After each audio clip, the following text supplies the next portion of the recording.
More on Decision 2025 now in the closely watched election here in New York City for Manhattan District Attorney. Yeah, yesterday we spoke with current incumbent Alvin Bragg about his vision for a second term.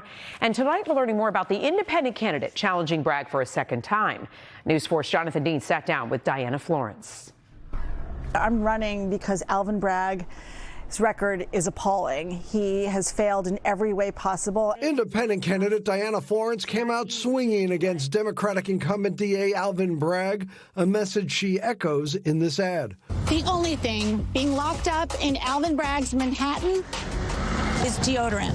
In our conversation, Florence said she will be tougher than Bragg when it comes to prosecuting lower-level offenses and so-called quality-of-life crimes, especially repeat offenders. We're not trying to put people in jail for a loaf of bread, but we cannot have a situation where we're simply decriminalizing things, offering programs, and then when people don't live up to the consequences of these programs, letting them have a pass. Violent crime, murders, and shootings are significantly down during Bragg's 4 years in office. Florence says she, like Bragg, will focus resources on traffickers, bringing illegal guns into the city. Connect the dots and do the cases. That's what I did as a prosecutor. Florence points to her experience working 25 years in the Manhattan DA's office, prosecuting street crime, domestic violence cases, and heading a construction fraud task force. She says she learned under Democratic DA Robert Morgenthau. You know, we did the cases based on justice. The problem is now under Alvin Bragg, we have a real question about that. Florence critical of Bragg's handling of numerous cases. One example, Bragg's initial filing of murder charges against 61-year-old bodega owner Jose Alba.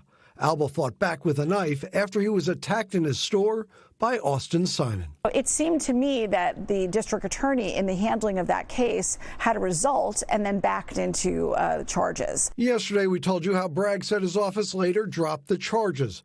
And Bragg has argued for re-election, saying his many successes include overseeing major drops in violent crime across Manhattan. Bragg supporters criticize Florence's ethics, bringing up how she left the DA's office amid questions of whether she withheld evidence from the defense in some significant cases. I've addressed this many times. It was obviously not a withholding. I was approved by the New York City Judiciary Committee because of my record, because of my ethics. Florence describes herself as a moderate. I've always been a down-the-middle person. I've worked with police for 25 years.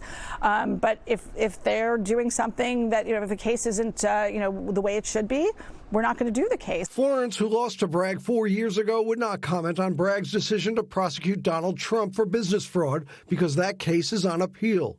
She said she supports judges having more discretion in holding defendants behind bars on bail, including a dangerousness standard. Florence ended our conversation making this appeal to voters. I want to restore safety and justice to that office, and I will do that on my very first day in office, and I will be accountable. In Midtown, Jon Dienst, News 4 New York. Now, yesterday, as we mentioned, we profiled District Attorney Bragg. Tomorrow at this time, we'll air our interview with Republican candidate Maud Maron.